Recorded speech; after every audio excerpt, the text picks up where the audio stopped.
Welcome to Global News on Signature TV. I am Barry Kumo Ado. In the headlines, UK government pledges support to the ENUGU state government in digitalizing its services. Governor Fubara tells IYC to adopt non-violent approach in their activities. Blinken meets Jordan's king in Syria, diplomacy push. And South Korea's opposition parties submit second bill to parliament to impeach Yoon. Details in a moment.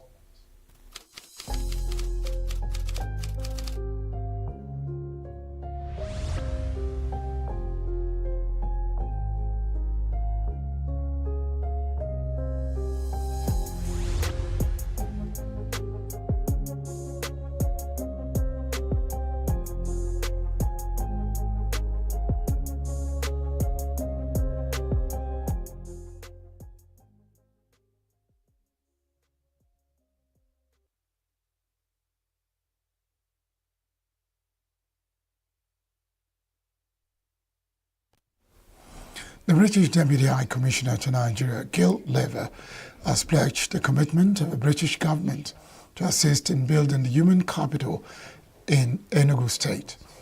This, she said, would help ensure the smooth transition of state civil service from manual to e-governance in line with the agenda of Governor Peter Mba. Lever, who spoke during a visit to the government house in ENUGU, said the UK government will partner with the state government for the mutual benefit of both governments. She highlighted the long-standing bilateral ties between the UK and Nigeria. Governor Mba expressed gratitude to the UK government for the digital access training provided to over 500 civil servants. He said has enhanced the quality of services delivered to the people of ENUGU state. ENUGU state government says it is not recruiting workers into the state civil service, describing the report as false and a scam. The chairman of the State Civil Service Commission, Robinson Odo, said in a statement in ENUGU that no recruitment process is currently ongoing, stating that information on social media calling on prospective applicants to apply is false. He urged the public to verify information through official channels to avoid falling prey to scammers, warning that any individual or group found engaging in recruitment scams will face the full wrath of the law. According to him, a series of recruitments have been carried out successfully by the government through the right channels. He, however, assured citizens that it will continue to prioritize transparency and accountability in all its dealings, and urged the public to report any suspicious activities to the relevant authorities. The Senate on Thursday set up an investigation committee into the recent demolitions in the Federal Capital Territory, FCT. The committee would also invite the FCT Minister Nyesom Wike to appear before it to explain the reasons behind the demolitions, which have left many residents without homes. The motion, which was moved by Reti Kingibe of the FCT Senatorial District, expressed concern over the demolition of structures in the nation's capital and called for an immediate stop to further demolitions. The upper chamber also summoned the managing director of Julius Berger Nigeria PLC over the company's refusal to honor invitations to provide details on the Odukbani-Itu Highway project. The Odukbani-Itu Highway is located in Cross River and Akwa Ibom State, connects the town of Odukbani in Cross River State to Itu in Akwa Ibom State. 7 as a critical link for transportation and economic activities in the South-South region. According to a motion sponsored by Ositangu, Julius Berger has neglected and refused to honor invitations to provide details of its role in the project, despite receiving substantial public funds amounting to over 18 billion naira. The Senate observed that refusal of Julius Berger and other entities to honor lawful invitations constitutes contempt of the National Assembly and undermines constitutional authority. The Southern Caucus in the House of Representatives had endorsed the tax reform bill submitted to the National Assembly by President Bola Tinubu. Caucus, led by Nicholas Mutu, gave the endorsement to the bills while addressing journalists in Abuja. They said they welcome any amendments to the bills, provided they are for the overall good of the country. The Southern Caucus in the House of Representatives have met, and we welcome the bill, and that we are open to dialogue. We have not gone beyond that. You are now saying that we are supporting the bill. I didn't say so. We are open to dialogue. This is just the first process. But just to inform you that we have received the bill, we welcome the bill, and then we are open to dialogue. Every point in time, there's no bill that has a national outlook that there won't be interests colliding one way or the other. But our job is to sit down with our brothers, find a middle course. And I'll go back to history. The derivative, the 13% that is being gotten by oil producing states started with 50%. Recently we did the PIB. We had issue with the host community bill as well. So there's negotiation back and forth. At the end of the day, Nigerians will be better for it. Yes. Negotiation is an art. We'll sit down, go back and forth, exchange, make them see reason, we see reason, and we all ensure that this matter comes to a logical end that will be in the interest of the good people of Nigeria. It is the responsibility of the House of Representatives, the Senate, the National Assembly, to receive proposals of any sort of bill from either the executive or the individual bills. Once they are received, they go through the House processes, and then the public is invited. Here, Mr. President has sent an executive bill. What the Southern Caucus is saying is that we are ready to take up our official responsibility of making laws for the nation. And so we welcome the bill, and that as we process it, inputs are made from our various states and constituencies. Some states have already received those inputs. And so we are in consonance with our constituents and the states that we represent. And so we are ready to work to ensure that we give a better tax law to Nigeria. That's what we are interested in. It's not to play to the gallery. There's nothing about being southern or northern divide. The National Assembly's responsibility is to make laws for this country. And the essence of making laws is to receive proposals. When you receive proposals, you put them through the crucibles processes of lawmaking. At the end of the day, amendments, innovations will be brought into that proposal, and it will be passed by both houses, and then the president will assent to whatever amendments that are done. Recall that the bills were scheduled for deliberation, but could not hold considering the controversy generated on the floor of the House during plenary, when a member from Ekiti State, Akin Rotimi, introduced himself as a member from the first state to endorse the reform, which threw the House into a rowdy session. Meanwhile, the House of Representatives has mandated its committees on customs and excise and defense to investigate the Nigerian Customs Service over allegations of complicity in smuggling activities and acts of brutality. The committees are to assess the role of military personnel in customs patrols and recommend measures to enhance accountability and efficiency within 6 weeks. A resolution followed a motion by Ceci Winger, who cited investigative reports that revealed mass smuggling of 2,000 cars and 6.5 kilogram bags of rice through Badagry under the watch of customs officers. Winger noted that smuggling undermines local industries, reduces government revenue, and promotes unfair trade practices, while the actions of some customs officers erode public trust and violate their mandate. The House is aware that smuggling has severe economic consequences, including undermining local industries, reducing government revenue, promoting unfair trade practices, and flooding markets with substandard and potentially harmful products.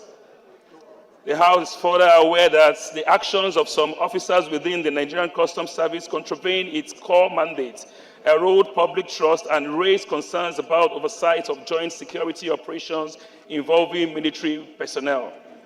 The House is concerned that despite the presence of multiple checkpoints during the day, small businesses such as rice farmers and poultry producers are unable to compete with the influx of contraband of contraband goods, leading to job losses and impoverishment. In a separate motion, Billy Osawara raised concerns about one-chance criminal activities in the FCT, where victims are hypnotized, robbed, assaulted, and abandoned. They also urged the Inspector General of Police and security agencies to enhance surveillance and apprehend culprits. It also mandated banks and fintech operators to cooperate in tracing fraudulent accounts and assisting victims promptly. They also called on the federal government to shut down illegal loan companies used by criminals and directed the FCT minister to revive Abuja urban mass transit buses to provide reliable transportation services and extend operations to 9:30 p.m. daily. The House is concerned that the victims of this despicable act and bank account used for this criminal purpose seem to be difficult to track or trace due to lack of synergy between the security agencies and the banks, and also the bank's unwillingness to help customers and do proper investigation on their own with the excuses of waiting for police extract or affidavit or other requirements that could be frustrating, coupled with the money involved in the process which the victims whose money were stolen may no longer can afford. Mr. Speaker, he has his concerns now of the CBN directive, mandating all bank operators to ensure that individual or corporate accounts of every customer are linked to their NIN and BVN, which means every transaction done within and outside the bank could be traced. Mr. Speaker, the House is worried that in most cases, the phone numbers and bank accounts of their victims are used to borrow money from illegal and unauthorized loan apps of the companies in Nigeria, thereby incur humongous debt, which their victims must offset. Still from the Green Chamber, the Speaker, Tajuddin Abbas, has declared the seat of Dennis Idahosa representing Ovia Federal Constituency in the House vacant for his election as Deputy Governor of Edo State. The decision followed a letter from House Leader Julius Ihombere, read by the Speaker, requesting a declaration to initiate the process of electing a new representative for Ovia Federal Constituency. The House of Representatives also passed for second reading a bill seeking to amend the National Eye Center Act 2004 to establish additional specialist eye care centers across Nigeria. The bill, co-sponsored by Deputy Speaker Benjamin Kalu, Babajimi Benson and 5 others, aims to address the rising cases of eye diseases and improve access to quality eye care services across all 6 geopolitical zones. Leading the debate, Kalu noted that preventable and treatable eye conditions such as cataracts and glaucoma remain leading causes of disability, especially in rural areas with limited access to specialized care. 2004 to provide for the establishment of specialist eye care centers and for related matters. HB 1060, that this bill be read the second time and with the permission of the House for the debate to be laid by Honorable Jonathan.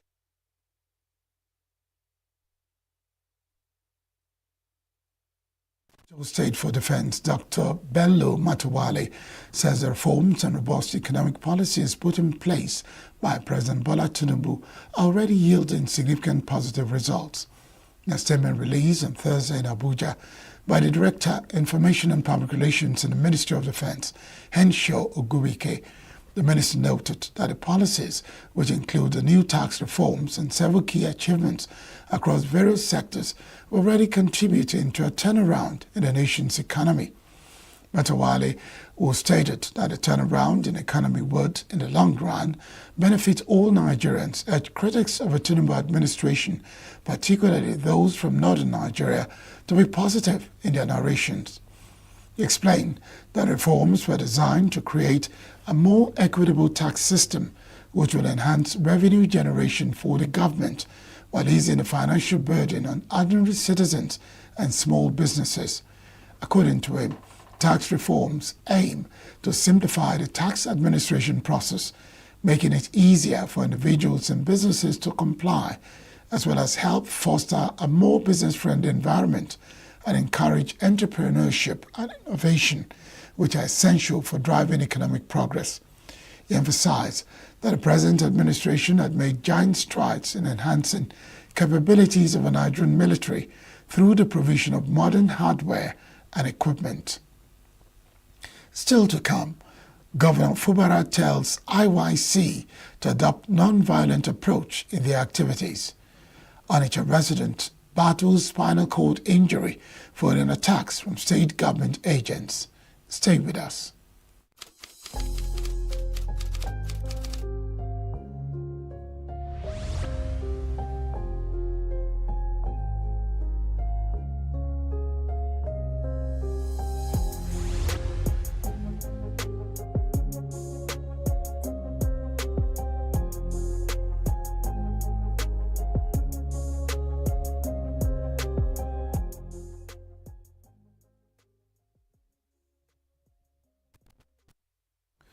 River State Governor Siminalayi Fubara has assured that his administration will not overburden residents and businesses with excessive taxes and levies. Speaking at the 156th Joint Tax Board meeting in Port Harcourt on Wednesday, with the theme Opportunities and Strategies for Improved Taxation of High Net Worth Individuals in Nigeria, Fubara emphasized the need to maximize tax collection across sectors to bolster state capacity for public services and development. He noted that efficient tax systems would help mitigate the impact of Nigeria's struggling economy and high inflation on state governments. Highlighting its administration's success in effective revenue collection and utilization, the governor commended the Joint Tax Board for promoting tax harmonization and advancing best practices among tax authorities. He urged the board to focus on repealing outdated policies, fostering cooperation among revenue agencies, and improving the taxation of high net worth individuals. Struggling economically with high inflation, states governments are seriously overwhelmed by the lack of adequate resources to deliver the development and commitment that they have made to their citizens. The solution lies in maximizing the collection of tax revenue by the government, by all levels, if we must continue to function and provide public services. In Rivers State, our approach position is not to impose more tax on our people, but to broaden our tax base without increasing the rates, which has enabled us to generate more internal revenue, as evident in the increasing collection figure on a month-by-month basis. Apart from keeping us above water with the collection that we are making, we are responsible. We are also using these resources to improve critical infrastructures, including roads, schools, security, healthcare across our states. Earlier in a welcome address, the chairman of the River State Internal Revenue Service, Dr. Chibuoso Aholu, commended the governor for his support towards his success, while expressing the hope that the meeting will streamline policy suggestions and strategies to help government at all levels improve their revenues. Given that the World Bank and the IMF has told Nigeria that for us to come out of the woods, we need to look inwards. And that inward has to come from increasing our revenue generation. So it's my belief that in this meeting, we shall be having the opportunities to have insight to how to improve our revenues, to have strategies that will come out of this meeting that will improve our revenue generation for the betterment of our state and for the betterment of Nigeria as a nation. From Rivers State, Governor Siminalayi Fubara wants members of the Ijaw Youth Council, IYC, to adopt a non-violent approach in their quest to achieve equity, justice, and fair share of the distributable resources found in the Niger Delta region. Governor Fubara gave the advice when the president of the Ijaw Youth Council, IYC Worldwide, Dr. Alaye Theophilus, led a delegation of leaders and members of the group on a solidarity walk to Government House, Port Harcourt, in commemoration of Boro Day. He hailed the youths for their commitment to upholding the contributions made by the foremost rights advocate of the Niger Delta region, Isaac Adakabaro, who fought until his dying days seeking justice for the region. Governor Fubara said while no person can stifle the people of the region from speaking out against perceived real marginalization, you must not resort to destruction of valuable national assets.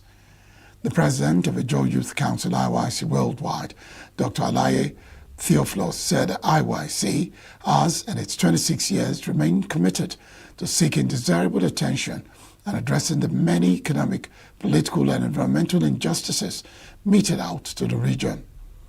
The leadership of the IYC also named Fubara the grassroots general of Ijaw Nation.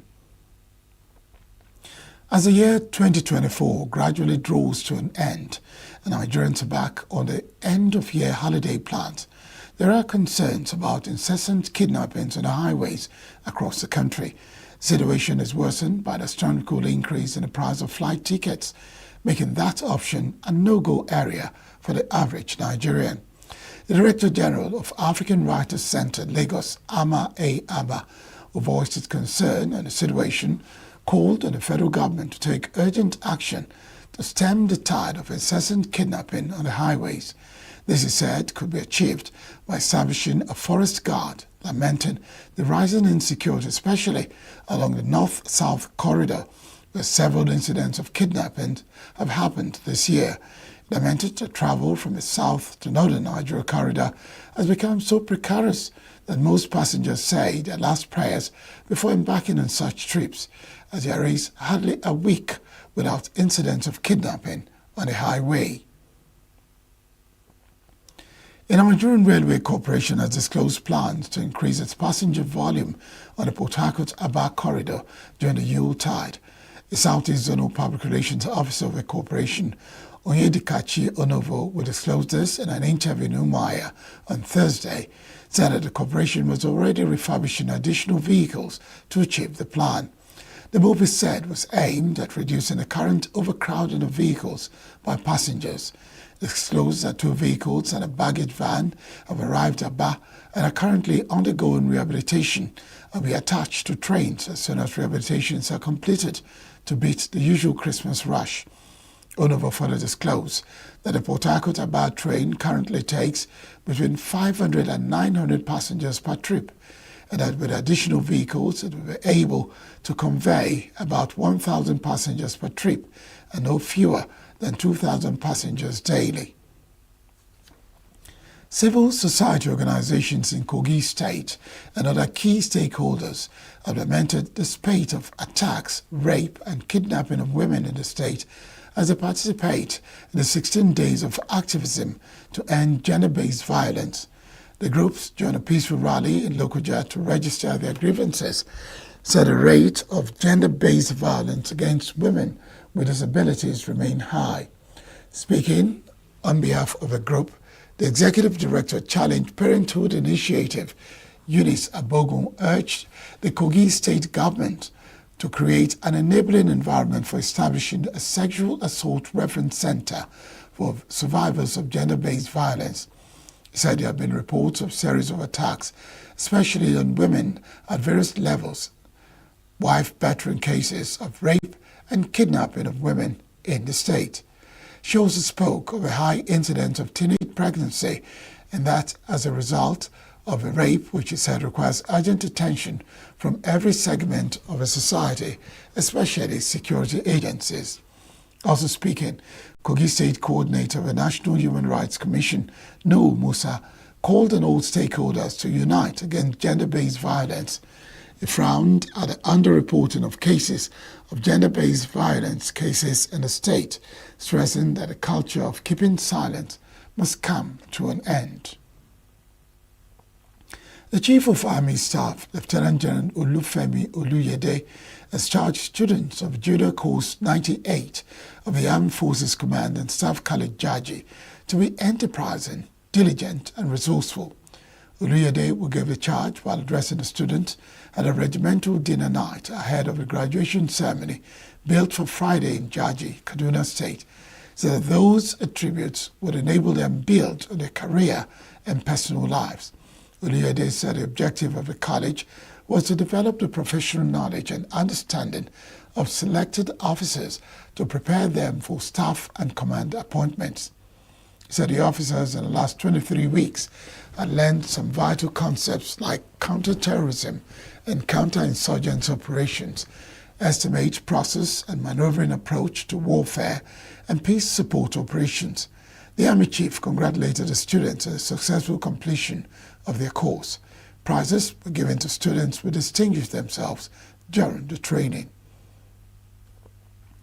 A one-time president of the Onitsha Chamber of Commerce, Industries, Mines and Agriculture, OSIMA, Okechukwu Akaneme, is now battling for his life at a orthopedic clinic in Enugu.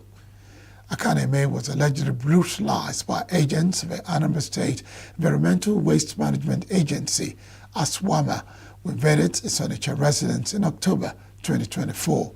Correspondent Ndu Okbalese has been following the story. The Onitsha residence of the Okechukwu Akaneme was reportedly invaded on the 11th of October 2024 by a team from the Anambra Environmental Waste Management Agency with the security personnel attached to them. An argument ensued between them and the Akaneme over sanitation fees that ended up with Akaneme being beaten to a pulp. Since then, Akaneme has been left with a permanent defect to his spinal cord and is currently hospitalized in Enugu. The family has incurred a debt of over 20 million naira at the hospital, with little or no hope that he will ever move about with his feet, if at all he survives, owing to the multiple injuries to his central nervous system. Following media reports about the incident and the abandonment by the government, the Anambra State Executive Council, after a sitting this week, undertook to settle the over 20 million naira hospital bill.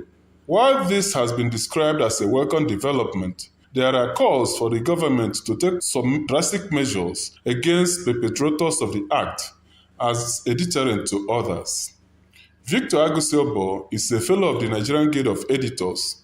On the very face of it, it looks sensible. It looks very responsible, concern from government. But more profoundly thought about, how does it address the recurrent idiocy of some employees of government? How can you use that level of brute force in order to get revenue for government? Who employed those people? Why would they use the police that we pay with taxpayers' money for ends that are totally self-serving and selfish? If at the end of the day this man turns into a vegetable, it is because some uneducated people have decided to do some kind of job. And I'm asking, the 20 million, what does it? This is a crime, for God's sake, and somebody should actually have a penal responsibility for doing that kind of thing. How does it detract from the idea that somebody will do it tomorrow? I have had a personal experience with some of these people. They are rude, they are brash, they are uncivil, in short, no training. The only job you can take up in this world without any form of training is the position of an idiot. If you are working for government, it behoves you to be civil. It behoves you to understand your job.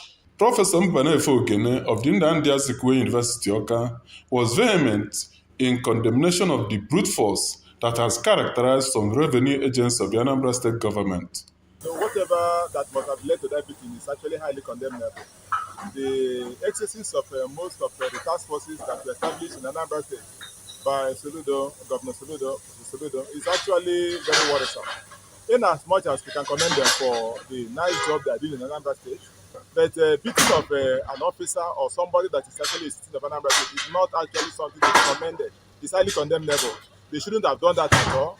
They should actually respect the rule of law. If anybody contravenes any particular law in the state, they should take that person to appropriate quarters instead of just taking laws into their hands to be that person. So I highly condemn that act. It's not actually something to be actually commended at all. They should refrain from such acts. They should respect the citizens of Anambra State. Only 2 days ago, operatives of the Anambra State Anti-Touting Agency, known as SASA, barged into the premises of the Anambra Broadcasting Service in Onitsha and battered the staff of the organization, taking him to be the person they were pursuing for an undisclosed offense. Even the witnessing and cries of other ABS staff that the victim was one of their own fell on deaf ears as they dragged him away for hours before releasing him after intervention came from higher authorities. Ndo Opaleze, Signature TV News. The Federal Road Safety Commission, FRSC, has distanced itself from any partnership with the Wazobia Conflict Resolution and Peace Initiative, WACOPA, on the issuance of Peace Ambassador number plates.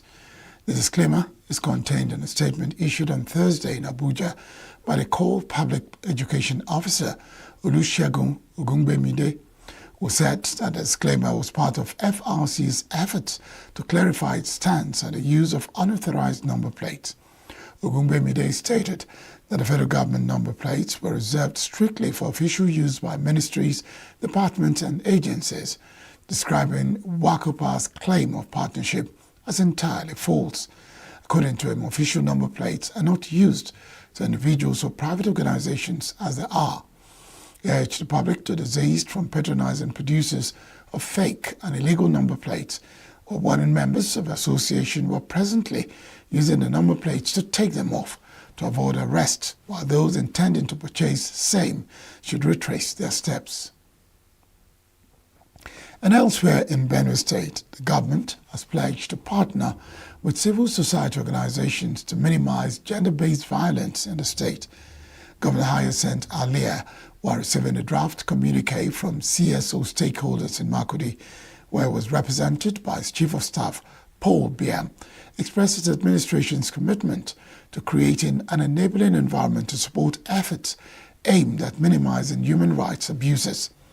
It promised to liaise with partners and other critical stakeholders to ensure the implementation of policies targeted at reducing GBV cases in the state.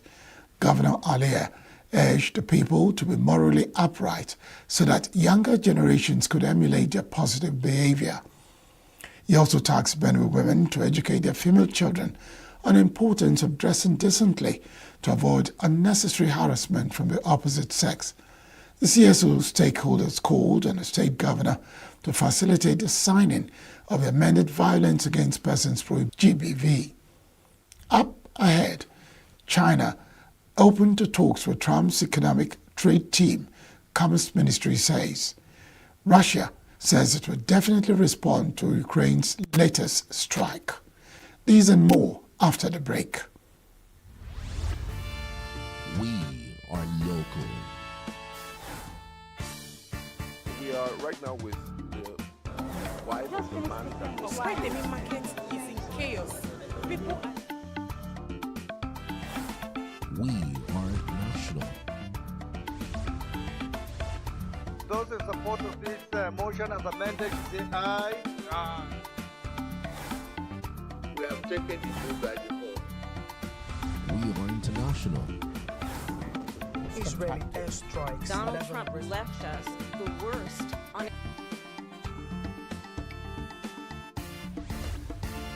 Signature TV, news in your pocket. South African President Cyril Ramaphosa hosted his Angolan counterpart, João Lourenço, at the Union Buildings in Pretoria on Thursday, ahead of a business forum aimed at increasing bilateral trade and investment. South Africa-Angola Business Forum, organized by the Department of Trade, Industry and Competition, DTIC, He expected to bring attendees from development financing institutions, business leaders, and senior government officials. The forum would address ways to boost trade and investment between the two southern African economies. The event will discuss potential cooperation in sectors such as agriculture, energy, healthcare, mining, and oil and gas. British Prime Minister Keir Starmer greeted President of the European Council Antonio Costa outside Downing Street on Thursday before heading inside for a meeting. Costa's visit to Britain comes just 12 days after he officially took office on December 1. Britain's Labour government is pushing to reset ties with the EU after coming to power in July. It has blamed previous Conservative governments for damaging EU relations during the fractious negotiations to leave the bloc. Starmer would on Thursday accept an invitation to join EU leaders in Brussels in February next year. British media reported to discuss European security as Brussels seeks closer ties with the United Kingdom. Hungarian Prime Minister Viktor Orbán met Turkish President Tayyip Erdogan in Ankara on Thursday to discuss the Ukraine and Middle East conflicts. Hungary's government spokesman Zoltán Kovács said on Wednesday the leaders would also discuss peace prospects and Hungarian-Turkish relations, which have grown dynamically since being elevated to a strategic partnership in 2023. U.S. Secretary of State Anthony Blinken met Jordan's King Abdullah in the Red Sea town of Aqaba on Thursday as he arrived in the region for talks on Syria following the overthrow of Bashar al-Assad. Blinken, who would head to Turkey later on Thursday this week, set out Washington's hopes for Syria's political transition, said it would recognize a future Syrian government that amounts to a credible, inclusive, and non-sectarian governing body. China is open to engaging and communicating with the economic and trade team of the Trump administration, the Commerce Ministry said on Thursday. China's position against unilateral tariff increase measures has been consistent, the ministry's spokesperson He Yangdong said at a news conference. China is willing to properly manage differences and promote stable and far-reaching bilateral economic and trade relations, he added. China has been maintaining close communication with the United States Department of Commerce team through the China-United States Department of Commerce Communication and Exchange Mechanism. We are also open to engaging and communicating with the economic and trade team of the new United States administration. China's position against unilateral tariff increase measures has been consistent. China is willing to strengthen dialogue and coordination with the United States on the basis of the principles of mutual respect, peaceful coexistence, and win-win cooperation, properly manage differences, and promote stable and far-reaching bilateral economic and trade relations. Chinese Foreign Minister Wang Yi would hold strategic talks with diplomatic advisor to the French president this week. A foreign ministry spokesperson said on Thursday. Emmanuel Bon would visit China from Friday to Saturday in further efforts to bolster bilateral ties between China and France. Chinese Foreign Ministry spokesperson Mao Ning said during a regular news briefing in Beijing. Beijing hopes this round of dialogue with Bon will consolidate mutual political trust, strengthen practical cooperation, and deepen the strategic partnership between the two countries, she added. During the visit of French President's diplomatic advisor, Emmanuel Bon to China, Minister Wang Yi will hold China-France strategic talks with him, conduct strategic communication on deepened cooperation in all areas based on consensus agreed by the leaders of the two nations, and exchange in-depth views on international and regional issues of common concern. China hopes this round of dialogue, with Bon, will advance the implementation of the consensus agreed between the leaders of the two countries, consolidate mutual political trust, strengthen practical cooperation, and deepen the comprehensive strategic partnership between China and France, leading the healthy and stable development of China-EU. Palestinians marched, chanted, and shot in the air on Thursday during a funeral for Jihad Abu Salim, a gunman who was killed during an Israeli raid on a Balata refugee camp in Nablus in Israeli-occupied West Bank. In a statement, the military wing of a Palestinian Fatah faction claimed Abu Salim was killed during an armed clash with the Israeli army in the early hours of Thursday. Violence has surged across the West Bank since the start of the Hamas-Israel war in Gaza more than 13 months ago. Hundreds of Palestinians, including armed fighters, stone-throwing youths and civilian bystanders, have been killed in clashes with Israeli security forces. Russia will definitely respond to Ukraine's latest use of US-made ATACMS missiles to strike Russian territory, the Kremlin said on Thursday. Russia said on Wednesday that Ukraine has struck a military airfield on the Azov Sea with 6 US-made ballistic missiles, a move that could prompt Moscow to launch another experimental intermediate-range hypersonic missile at Ukraine. Russia's defense ministry said on Wednesday that the attack by Western long-range weapons will not go unanswered and appropriate measures will be taken. It is unclear exactly how Russia would respond. Russia fired a new intermediate-range hypersonic ballistic missile known as Oreshnik or Hazel-3 at Ukraine on November 21, in what President Vladimir Putin said was a direct response to strikes on Russia by Ukrainian forces with US and British missiles. A US official said on Wednesday that Russia could launch another hypersonic ballistic missile against Ukraine in the coming days, but Washington does not consider the Oreshnik weapon a game changer in the conflict. South Korea's ruling party leader Han Dong-hoon said on Thursday that President Yoon Suk-yeol should be immediately suspended from his duties after declaring the short-lived martial law last week. Han also said the only way to do so is for the ruling party lawmakers to vote for impeachment. In a televised speech on Thursday, South Korean President Yoon Suk-yeol said North Korea may have hacked the country's elections and defended last week's short-lived martial law order as a legal move to protect democracy. Whether I am impeached or investigated, I will fairly confront it. I tried to protect the liberal democracy and constitutional order of the Republic of Korea against the large opposition party's parliamentary dictatorship. How can the president's constitutional decision and act of governance, which was the only way to do so, become a rebellion? I only discussed the preparation of this emergency martial law with the defense minister, and I informed the presidential office and some members of cabinet at the cabinet meeting just before the declaration. There were North Korea's hacking attacks against constitutional and government agencies, including the National Election Commission, NEC. The National Intelligence Service, NIS, found this and tried to check the information leakage and stability of the compute rising system, but NEC refused to cooperate in an investigation. South Korea's opposition parties on Thursday submitted a new bill to Parliament to impeach President Yoon Suk-yeol over his martial law declaration. Yoon faces a second impeachment vote in Parliament, which is expected on Saturday. The first one failed last week because most of the ruling party boycotted the proceedings. A vote to impeach him would send a case to the Constitutional Court, which has up to 6 months to decide whether to remove Yoon from office or reinstate him. The President is separately under a criminal probe for alleged insurrection over the December 3 martial law declaration, which he rescinded hours later, sparking the biggest political crisis in South Korea in decades.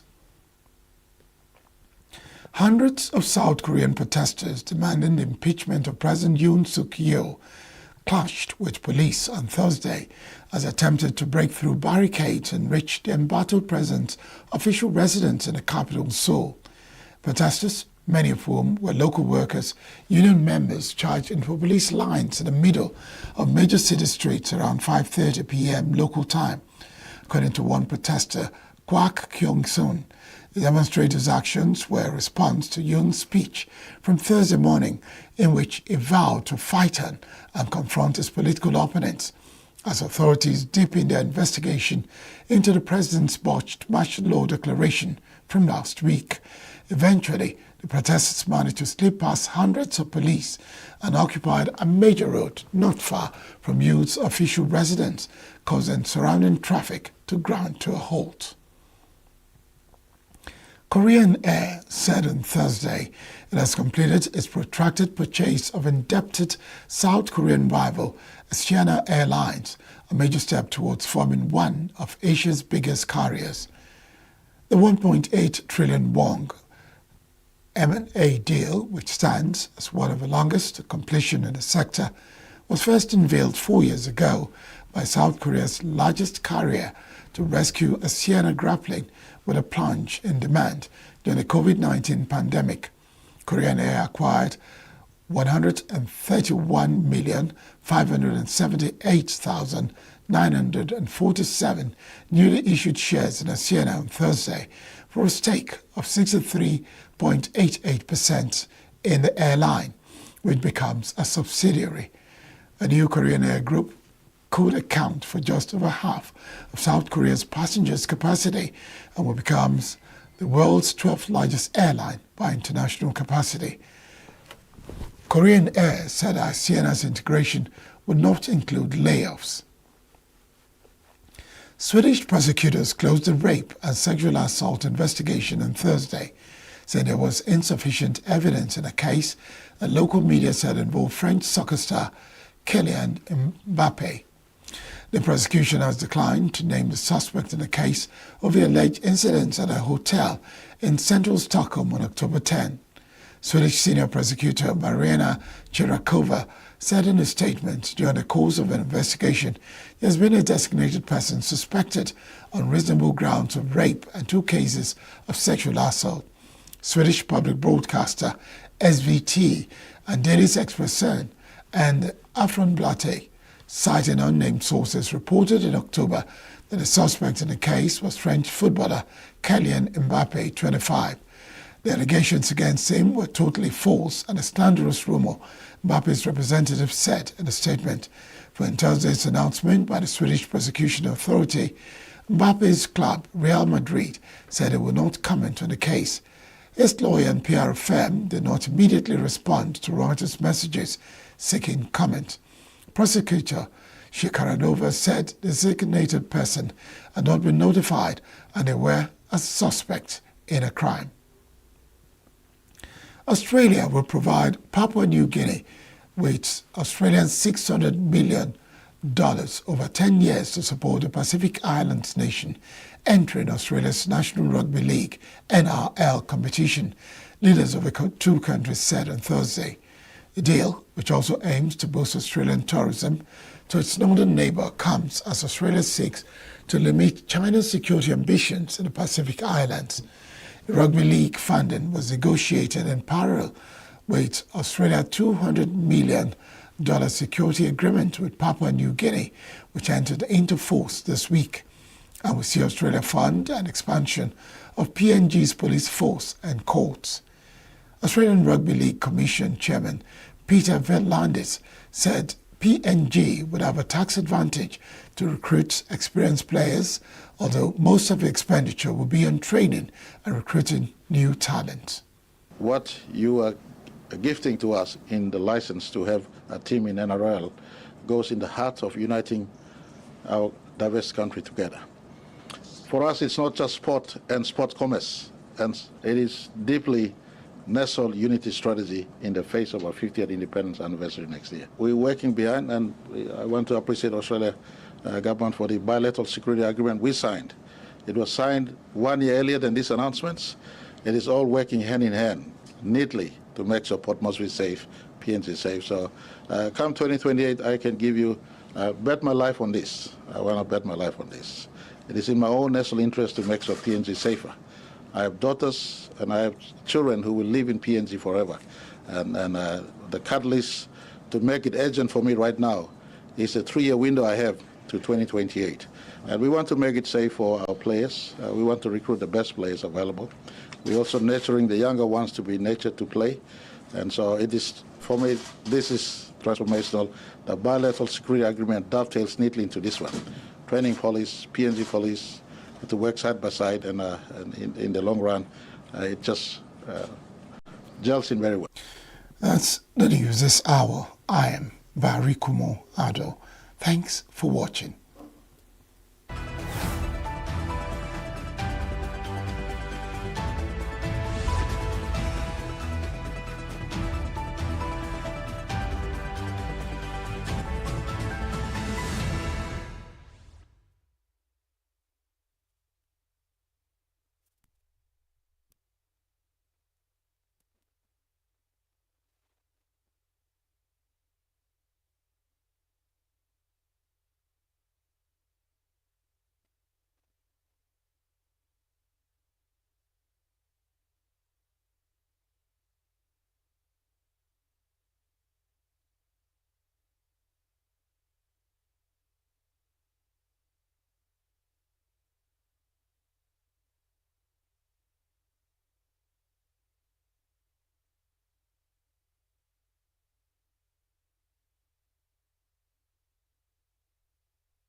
What I found most rewarding in being a community health nurse is my interaction with the society, my interaction with the village women. Because we're taking this health to the grassroots, and that is the primary health care initiative. And this primary health care initiative is about bringing health care to where people live and work. And what do? We do health education, telling them what they need to do to remain healthy.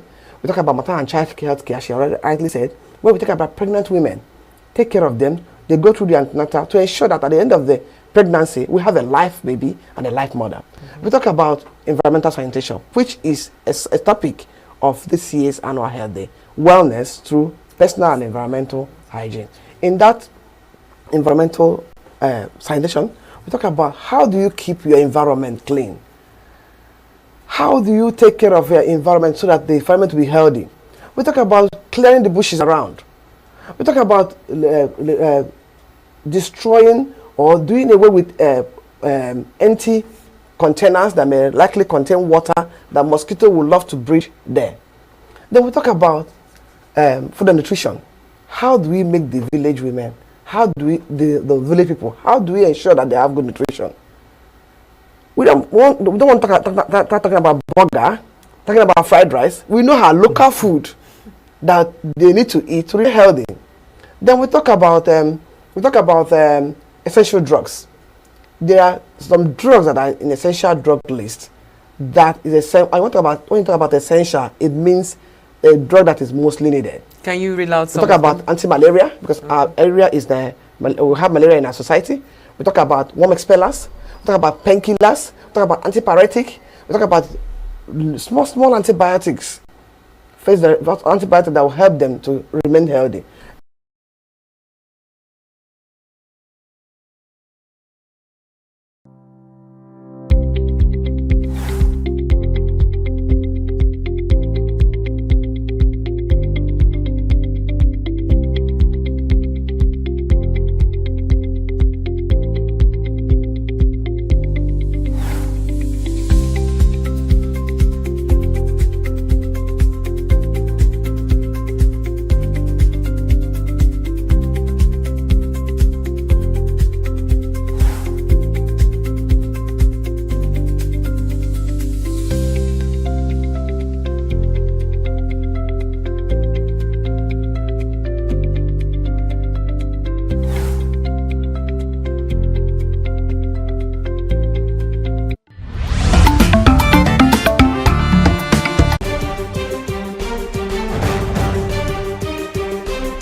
Hello, it's another Sunday, and this is your signature show. I am Vin Martin Obiora Ilo from Abuja in Nigeria. Well, the last 1 week has been full of Middle East news. To be precise, Israel, Palestinians. And of course, everyone knows that this Israeli-Palestinian conflict has been here for centuries. But let's come to modern times. In 1947, the United Nations came with a resolution, among other things, was going to create 2 nation states, one for the Jews and one for the Palestinians. Right from day one, it's been fighting and fighting and fighting. In 1967, there was a war. In 1948, there was a war. In 1973, and so many other wars. But the current conflict between the Israelis and Palestinians is unprecedented. For starters, the Palestinian group Hamas had invaded Israel, killed, maimed, kidnapped women, children, citizens of Israel. And in the last 7 days, Israel has continued to retaliate. For some, disproportionately, as they too are killing civilians, killing children, killing medical evacuation workers, the Red Crescent. It's all mayhem in Gaza.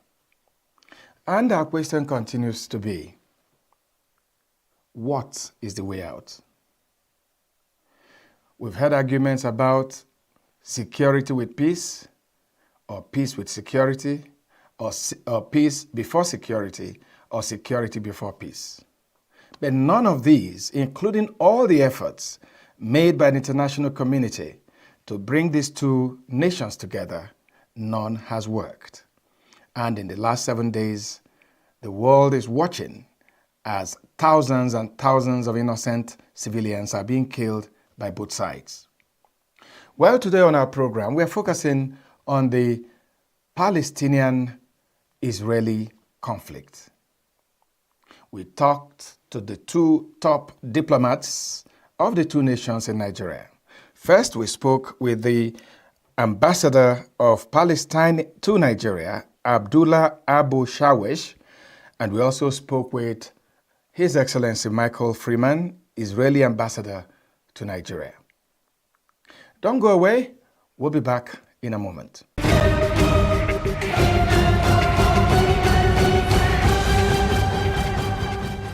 You're watching the Signature Show, and to start our conversations on the Israeli-Palestinian problem, let's bring in His Excellency Abdullahi Abu Shawish, who is the Palestinian ambassador to Nigeria.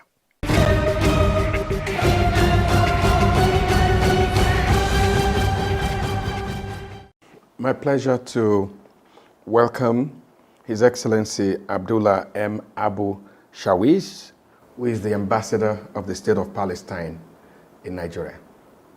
Your Excellency, you're welcome to our show. Thank you so much. Let me start by asking you, how does the Palestinian Authority see what is happening between Israel and Hamas? Thank you so much for your very short question. Here we are tackling 2 issues. I'm gonna start by the second part of your question, which is what is happening between Israel and Hamas. I should correct, this is my responsibility, political responsibility here to correct this narrative. This is not between Israel and Hamas. This is between Israel and the Palestinian people, the entire Palestinian people all over the world. This is something not erupted just 6 days ago. This is issue that is running and occurring since 1948, when the Israeli military gangs succeeded to uproot the Palestinian people from their historical land. and ethnically cleanse us as a Palestinian, the majority of us at that time, and converted us to become a refugee. This is the essence of the issue. This is the source of the issue. Just since the beginning of this year, Israel killed and assassinated 250, since the beginning till the last Friday, 252 Palestinians was slain and killed. One of them, called Muhammad Tamimi, 2.5-year-old. He snapped. Could you imagine? If this mean anything, this mean only one thing. This is an open war from Israel against the whole entire Palestinian people all over the world. This is very important to correct this narrative. Back to the Palestinian Authority. The Palestinian Authority is politically responsible for all entire Palestinian West Bank and Gaza. Of course, we have the godfather of the Palestinian Authority, which is the Palestinian Liberation Organization that used to deal and responsible, which is the legitimate and the sole representative of the Palestinian people all around the world. Palestinian Liberation Organization signed the Oslo Accord signed the Oslo Accord with the government of Israel 30 years ago. Again, back to the Palestinian National Authority. Yes, a Palestinian National Authority is doing its ultimate best to try to, but of course, all of the tools that we have it in the Palestinian National Authority and the Palestinian government, which I'm representing them here, is to reach out to the people, to tell them about the story. President Abbas did not stop his communication with the leaders all around the world. Yesterday he was in Jordan. He met with Antony Blinken, the American Secretary of State, King Hussein, and we are doing our ultimate best as we have. How could we,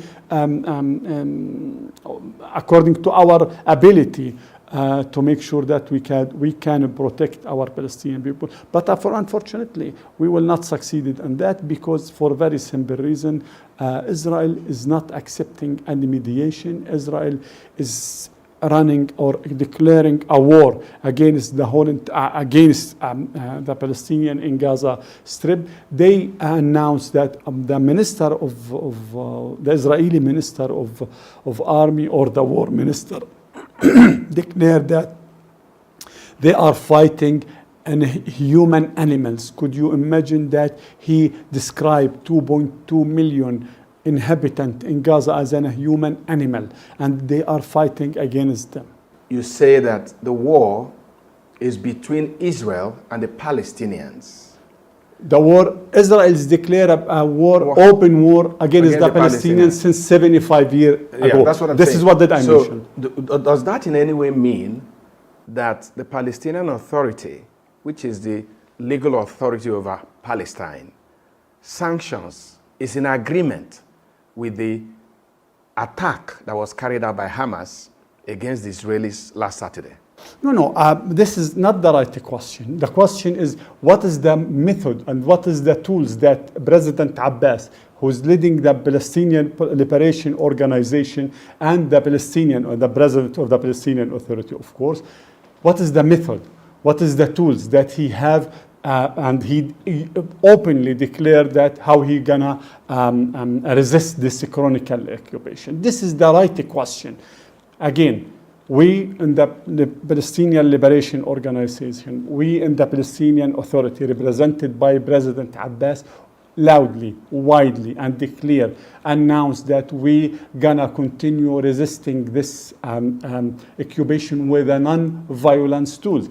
But again, how did the other part treated us? It treated President Abbas himself while he's announcing day and night, this is with a very peaceful tool, we will continue to resist this occupation. They declare and they used to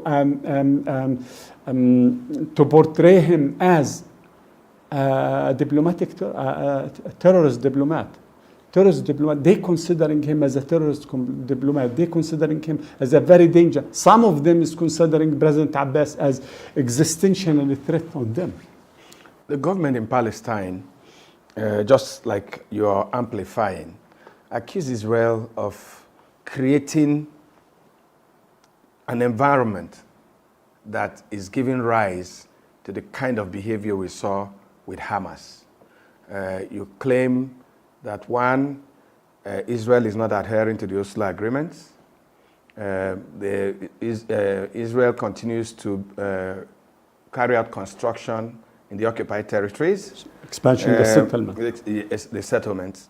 You also talk about Israel not allowing people to move freely within the Palestinian enclave or authority. Israel says that, look, it is difficult to relax some of those security measures because the Palestinian Authority is not in charge. They allow Hamas to carry out terrorist activity. And I know that the Palestinian Authority keeps having issues with Hamas. So how is the Palestinian Authority able to, to play this, you want the peace process to go on, you need to control Hamas and all that. How do you intend to do it? Two things here. What the Israeli claim, this is again, part of it is policy that if you go right, they will go left. If you go left with them, they will take you right. They will not stop doing it. In other words, they don't want no, peace. no, absolutely, they will not. Even if, do you want more than we accepted to build our state in only 22% of our historical land? Palestine is our historical land. From the river, from the Mediterranean Sea to the river. It's our historical land according to, this is the mandatory land that the Great British gave it to them. We accepted to build our state in only 22% of the historical land. Then everything, they will gonna measure it and tighten it to the security issue. Let me just give you some personal issue. I am a refugee in Gaza. My family right now in Gaza. I'm not pretty sure whether they are alive or not because I lost the connection with them since yesterday. The question is 23 years since 2000.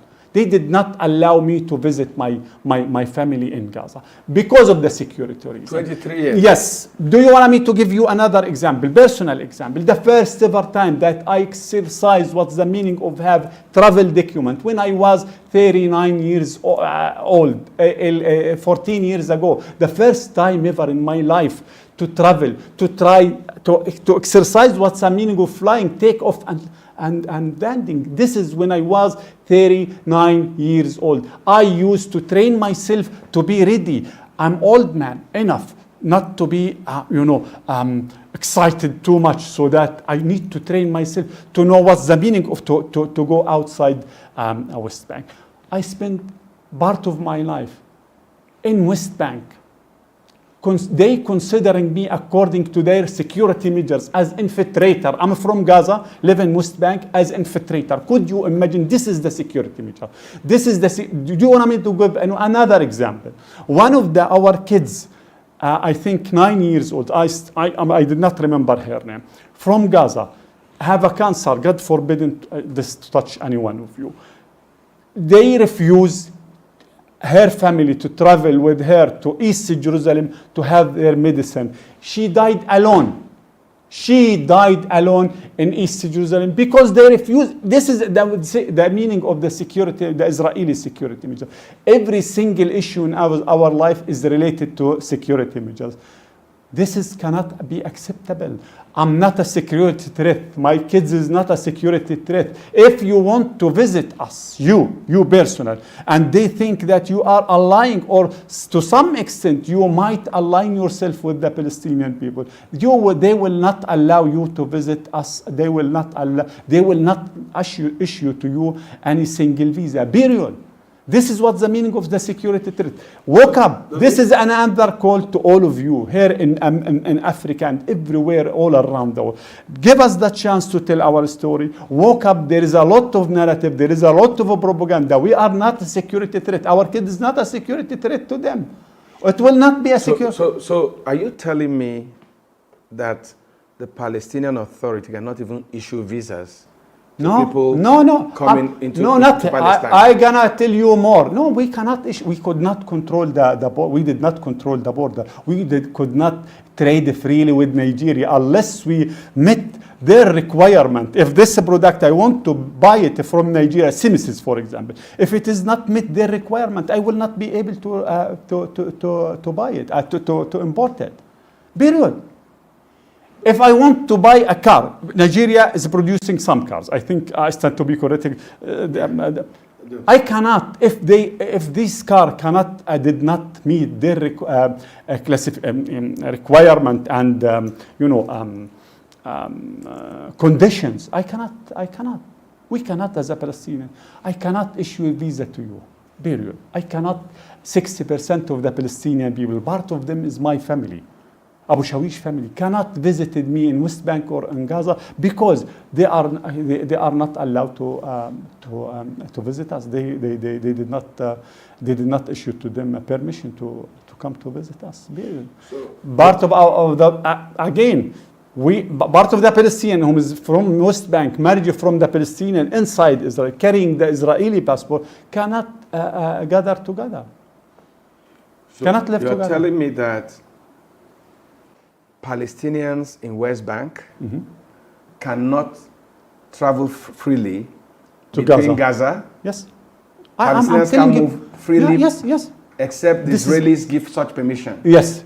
And you're telling me that even as an ambassador, that in the last 23 years, since 2000, you've not been able to move from West Bank to visit your family in Gaza.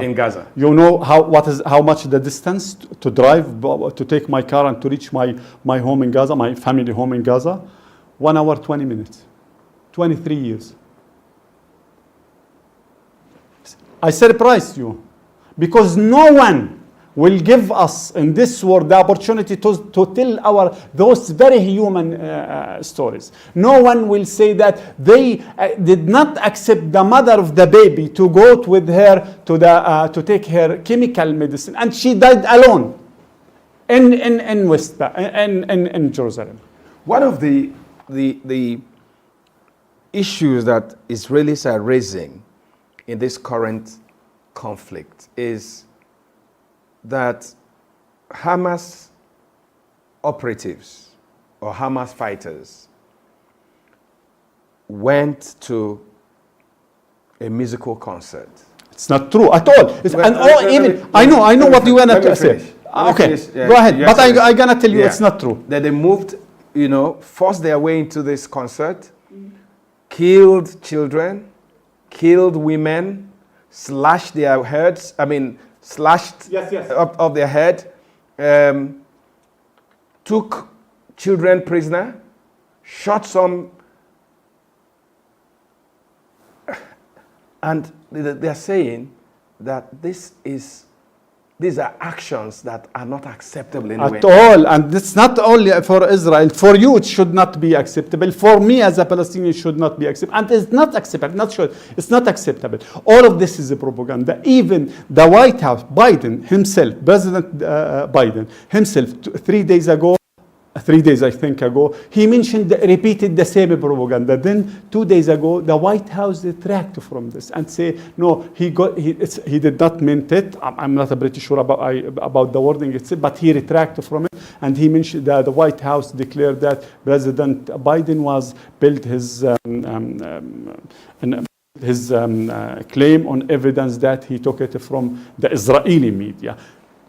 The only journalist that mentioned or